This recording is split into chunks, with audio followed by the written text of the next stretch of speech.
Hello guys and welcome to a new episode. Every car manufacturer recommends to change the brake fluid once at every 2 years or every time you change the brake pads. So today I'm going to show you how to change the brake fluid on your vehicle at home. You are going to need some rubber gloves because the brake fluid can irritate your skin, working gloves, a pump to flush the old fluid and replace it with new brake fluid, and I have here 1.5 liters of brake fluid. In my case it's DOT4, but I'm going to use 2 liters just to be on the safe side.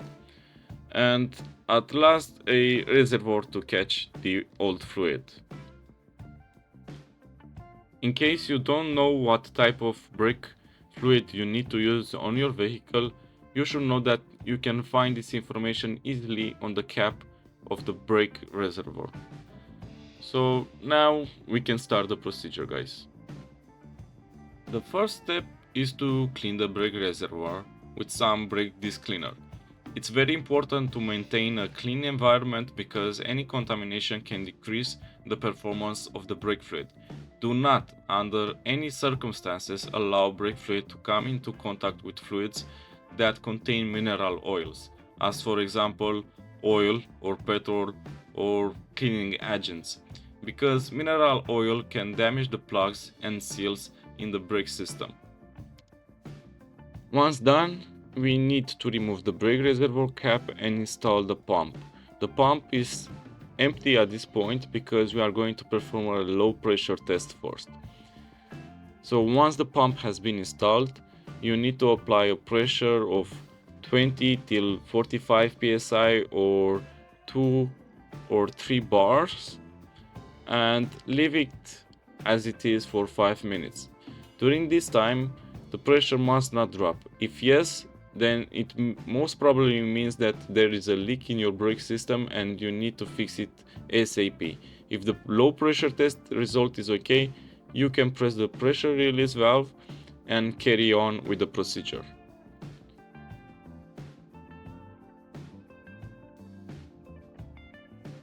As next step, we need to remove the excess fluid from the brake reservoir. To do this, I'm going to use a small manual pump.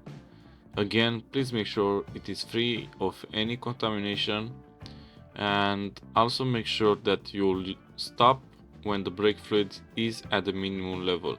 This way you'll avoid having air trapped into the brake system when you'll perform the procedure of flashing out the brake fluid. So you need to reconnect the pump and start filling it with new brake fluid. Like I've said, I'm going to use 2 liters of brake fluid, but if you don't know the quantity of brake fluid for your vehicle, you should check it in the workshop manual.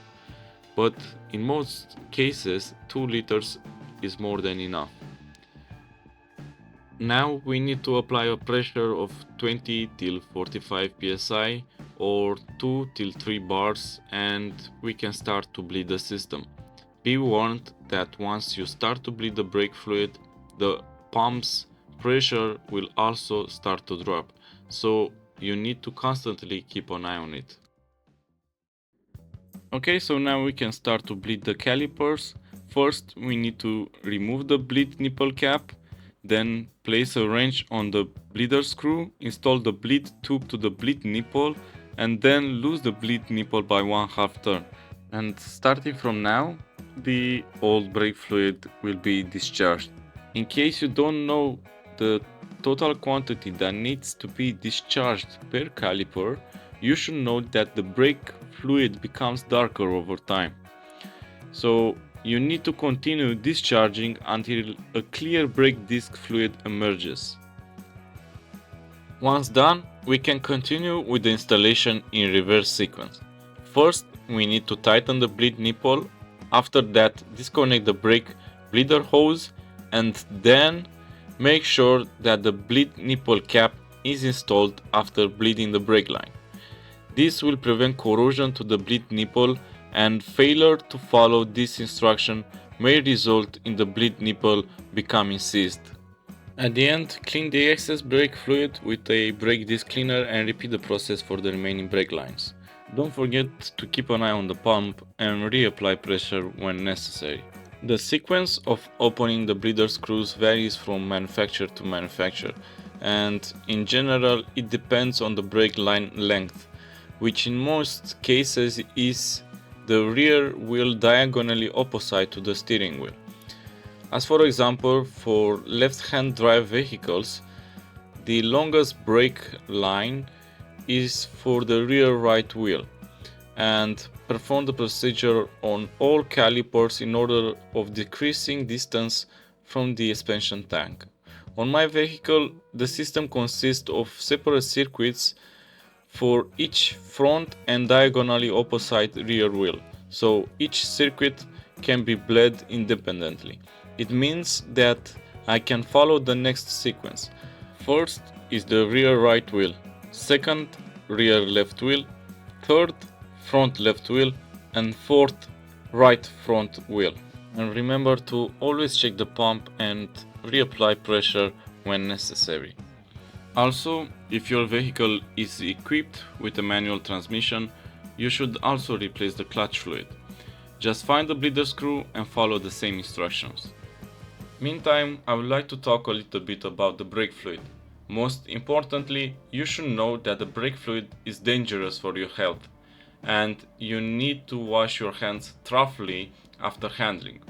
If brake fluid contacts the eyes, flush the eyes for 15 minutes with cold running water and get medical attention if irritation persists. If taken internally, you need to drink water and induce vomiting and get medical attention immediately. Failure to follow these instructions may result in personal injury. Also, if during this procedure there is any brake fluid spilled on the paintwork, the affected area must be immediately washed down with cold water, because the brake fluid can damage the paintwork. I'm sure that you are asking, why does brake fluid needs to be flushed and replaced? Well, the answer to that question is that the brake fluid is hygroscopic, which means it attracts moisture from the environment.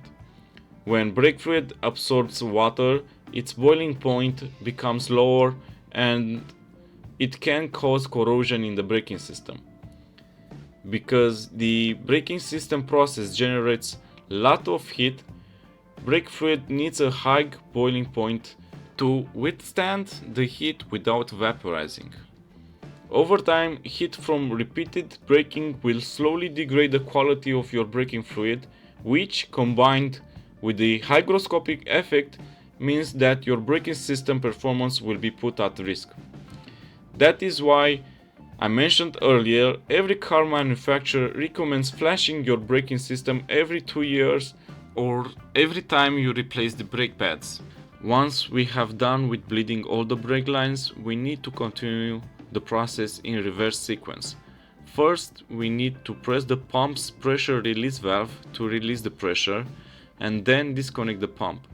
After that, use the small manual pump to discharge the excess brake fluid in the brake reservoir. Make sure you'll stop a little bit below the maximum level. At the end, install back the brake reservoir cap. And that's it, guys. Hope you find this video helpful. Please don't forget to hit the like button and subscribe. See you next time.